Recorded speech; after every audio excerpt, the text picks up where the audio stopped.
നമ്മൾ daily bread കാണുന്നവർ എനിക്ക് ഭയങ്കര സന്തോഷമായിട്ടാണ്. ഞാൻ നിങ്ങളെ ആശ്രയിച്ച് പ്രാർത്ഥിക്കുന്നതിന് നിങ്ങൾ ഒത്തിരി പേര് സാക്ഷ്യം പറയുന്നുണ്ട് ഡെയിലി ബ്രെഡിൻ്റെ കർത്താവ് നിങ്ങളോട് സംസാരിക്കുകയും നിങ്ങളനുസരിച്ച് തീരുമാനമെടുക്കുകയും നിങ്ങൾക്കത് അനുഗ്രഹമായി മാറുകയും ചെയ്യുന്നതിൽ എനിക്ക് സന്തോഷമുണ്ട്.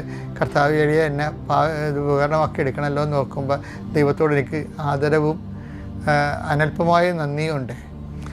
ഇപ്പം ഇത് പറയാൻ കാരണം വെച്ച് കഴിഞ്ഞാൽ വിശ്വാസത്തിന് എപ്പോഴും ഉള്ളാവുന്ന ഒരു തലമെന്ന് പറയണത്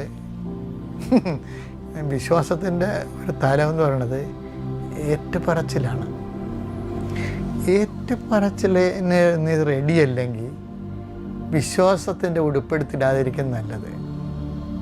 വിശ്വാസം എന്താണെന്ന് വെച്ച് കഴിഞ്ഞാൽ അത് ബേസിക്കായിട്ട് ഏറ്റുപറച്ചിലാണ്.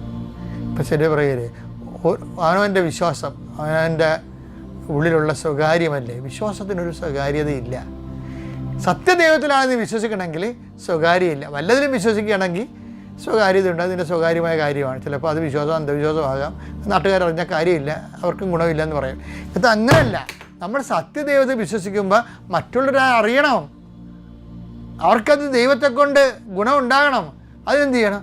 ഏറ്റുപറയണം. അതാണ് ഈശോ പറയണത്, മനുഷ്യരുടെ മുമ്പിൽ എന്നെ ഏറ്റുപറയുന്നവനെ സ്വർഗസ്ഥനായ എൻ്റെ പിതാവിൻ്റെ മുമ്പിൽ ഞാനും ഏറ്റുപറയുക. അത് അന്ത്യം വരെ അത് അനുഗ്രഹം നിൽക്കുന്നതിൻ്റെ അർത്ഥം.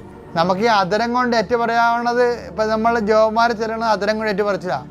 പ്രാർത്ഥിക്കണ എല്ലാം അതരം കൊണ്ടുള്ള ഏറ്റുപറച്ചിലാണ്. പക്ഷേ ഏറ്റുപറച്ചിനൊരു കുഴപ്പമുണ്ട്. സ്വകാര്യമായിട്ട് ഏറ്റുപറയാം, അതിനൊരു മാർക്കുണ്ട്. പക്ഷേ സാമൂഹ്യമായിട്ട് ഏറ്റുപറയണം.